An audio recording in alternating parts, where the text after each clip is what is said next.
chicos, no, mi vatos, mi chicas, mi hombres. Let's see, what else can I say? I know a lot of Spanish words. I can't put them together in sentences, but hey, welcome to the island. Mi friends, mi friendos. I got a clip of that. I should put it in this section right here, where the guy on what's that movie? The guy is like, he goes into the gas stations like back in the 80s, and he's like, the guy's like, oh, how's it doing in Texas, whatever. And the guy's like, friendo.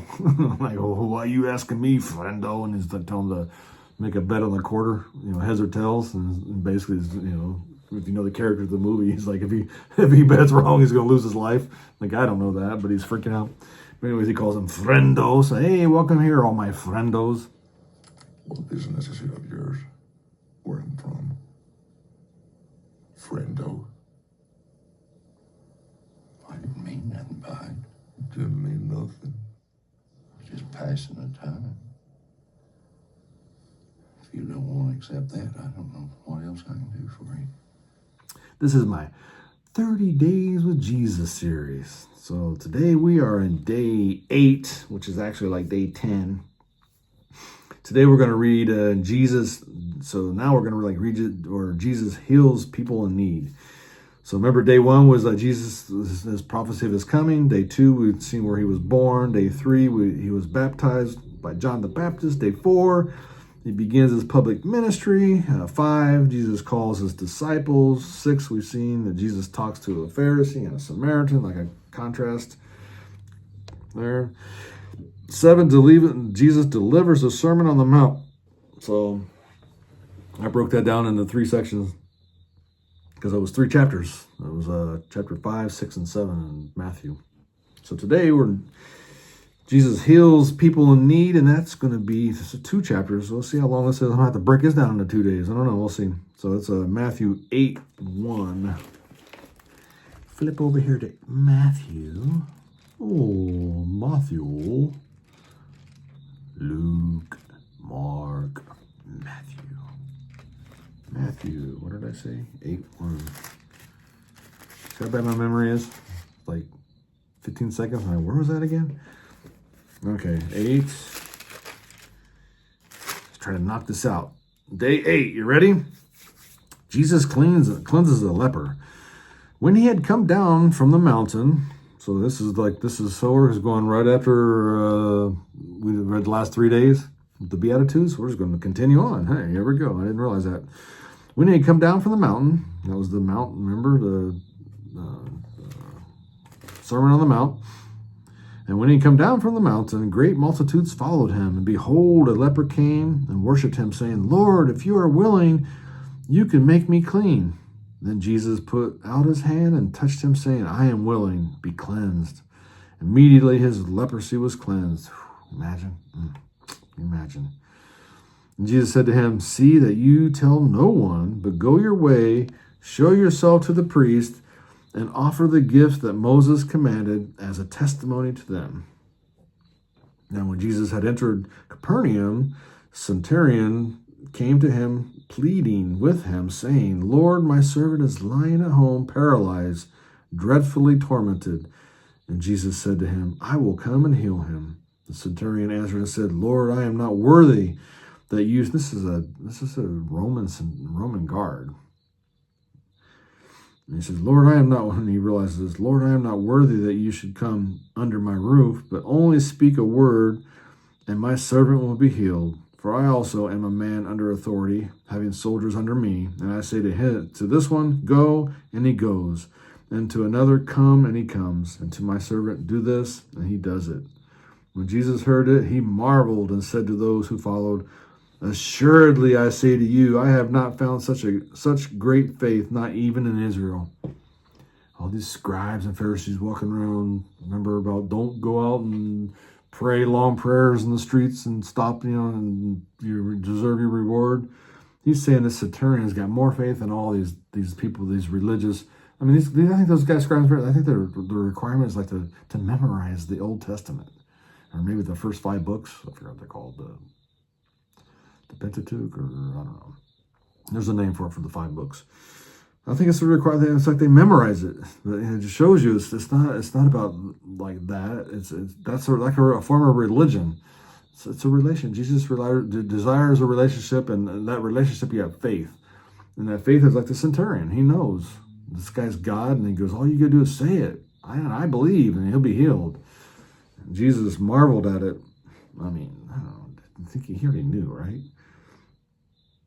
He's just saying he marveled for the people that was following him.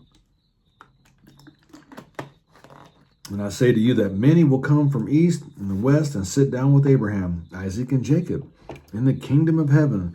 But the sons of the kingdom will be cast out into outer darkness. There will be weeping and gnashing of teeth. Man.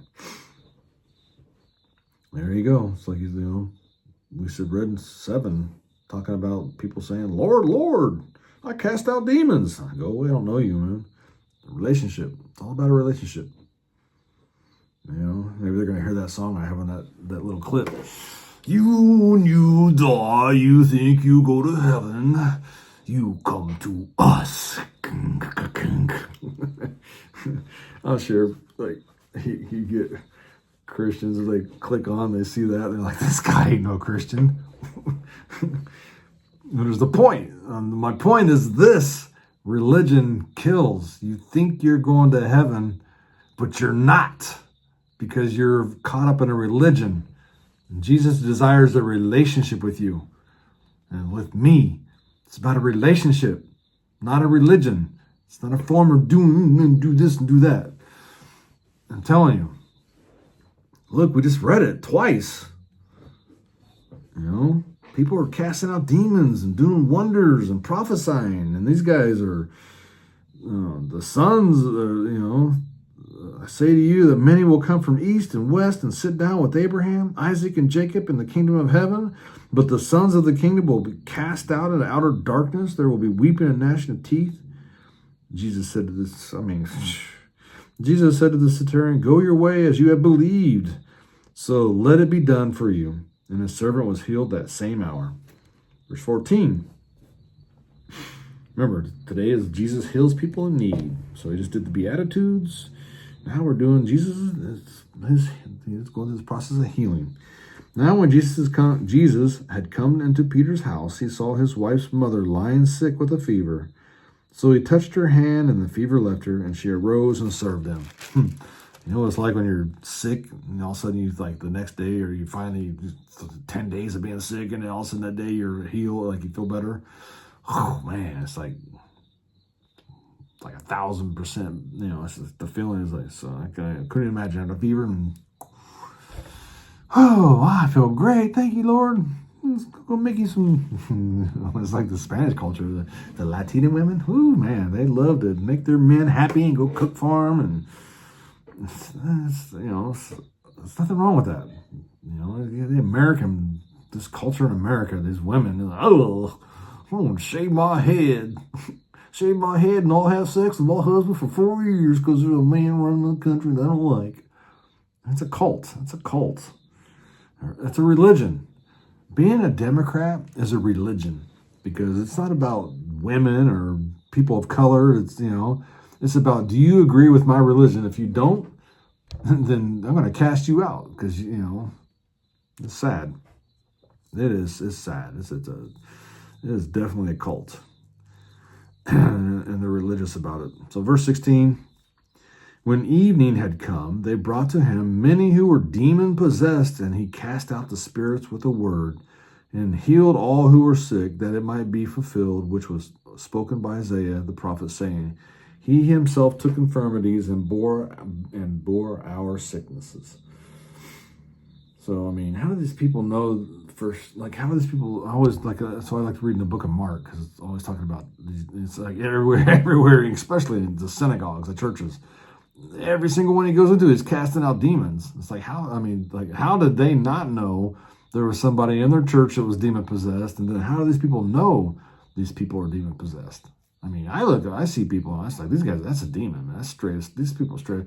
I mean, you look at it, like, I had a message I gave a couple of weeks ago before the election, but I got yanked because I talked about the boop, boop, which they're still suppressing.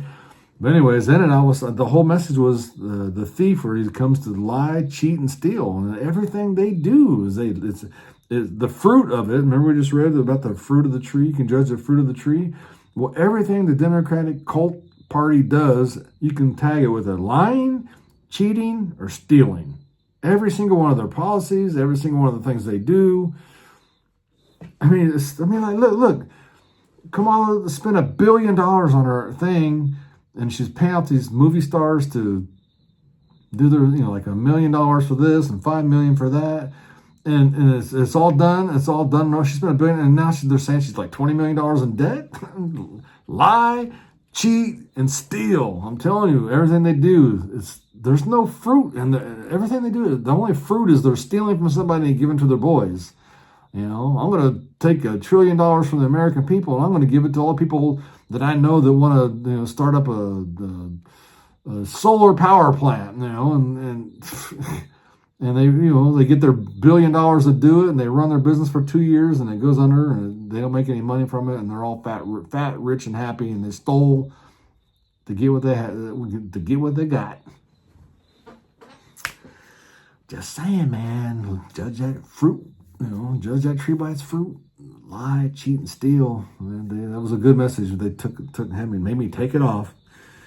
But anyways, sidetrack there. Verse 18. And when Jesus saw great multitudes about him, he gave a command to depart to the other side. Then a certain scribe came to him and said, there you go, scribes and Pharisees, Teacher, I will follow you wherever you go.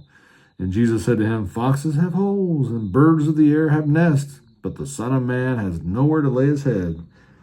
Then another of his disciples said to him, Lord, let me first go and bury. I think this one of my Jesus said segments too. He said, then another disciple said to him, Lord, let me first go and bury my father. But Jesus said to him, follow me and let the dead bury the dead. If you're a Christian, you're out there planting seeds, you're going to see it left and right. Oh, yeah, I'm a spiritual person, but, Jesus, going to church, I don't know, reading the Bible, you want to pray for me? Oh, yeah, I'm a spiritual man, but hey, don't go that far, buddy. Wait a minute, I'm getting, building up that down payment to go buy that boat, and then I'm going to go out and worship Jesus on the lake, okay? No. So, verse 23, now when he got into a boat, I didn't know that was coming out. Well, when he got into a boat, his disciples followed him, and suddenly a great tempest arose on the sea, so that the boat was covered with the waves, but he was asleep. Then his disciples came to him and awoke him, saying, Lord, save us, we are perishing. But he said to them, why are you fearful, O you of little faith? And that's can be applied to us in our lives today. It's funny, it's like on the big things, it's like I have this faith, and it's like I trust, and death, I know where I die, stuff like that. And the little things I get all freaked out about. Like, how am I going to pay my house payment this month? Stuff like that. Or how am I going to eat? Which actually really doesn't bother me. I just don't eat.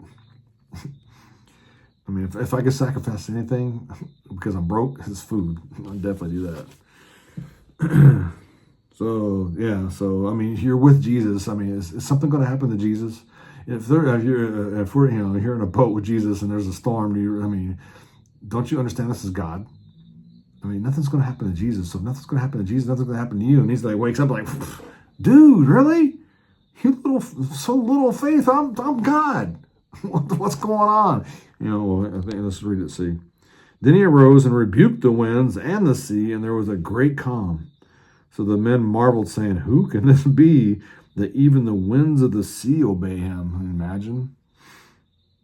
If you've ever been on like a lake or in the ocean during a storm, it is freaky.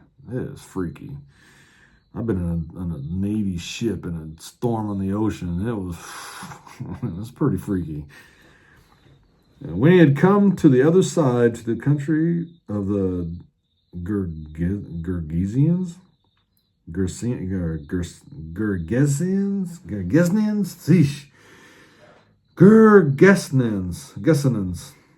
You guys probably like, this dude can't even know exactly what I'm trying to say. I can't say it. So anyways, it's a country of some other guys. There met him 2 demon-possessed men. So there's some demons going on in this area.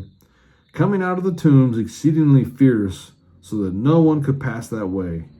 And suddenly cried out, saying, What have we to do with you, Jesus, you Son of God? Have you come here to torment us before the time? So these demons haven't gone away. They're all over the world. I mean, you see you should be able to discern and see some of these evil people. So these demons was there, and they know who Jesus is, and they know there's a time coming where they're going to be tormented. But in this area, they wouldn't let nobody pass. So, you get some territorial stuff going on in all these big blue cities, drugs, and I'm telling you, it's not good. And is there some demon possession going on? I guarantee you, man, because when you open yourself up, demons can't fulfill their desires and lusts unless they're in somebody's flesh. That's how they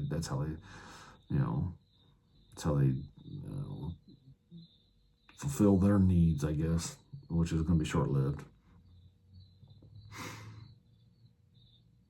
Now, a good way off from them, there was a herd of many swine feeding. So the demons begged him, saying, If you cast us out, permit us to go away into the herd of swine. And he said to them, Go. So when they had come out, they went into the herd of swine, and suddenly the whole herd of swine ran violently down the steep place into the sea and perished in the water.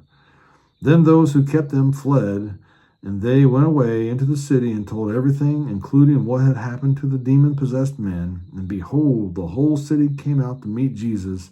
And when they saw him, they begged him to depart from their region. So they knew about these demons. And they wasn't upset these guys was healed from the demon possession. They was upset that their pigs was gone. I mean, they didn't want nothing to do with Jesus. Get out of here, dude. I got my pigs. That thing's floating around, little dust things, little dog hairs or something floating around the room. So yeah, there you go. A bunch of things that Jesus healing people in need, So yeah, it's part of our 30 days with Jesus. That was what, day 8? Actually, like day 10 or something like that. Well, yeah. So thanks for watching, and if you're enjoying this, man, click the bell. And that way you won't, when I post these videos, you won't miss them.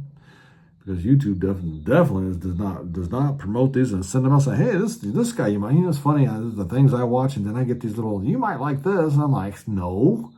I don't get what they send me to, it's Satan, right? Trying to get you to watch some stupid stuff instead of, walking with the Lord. Oh, well, so yeah. Who knows? 30 days with Jesus. Thanks for watching, and hey, I'll see you guys tomorrow.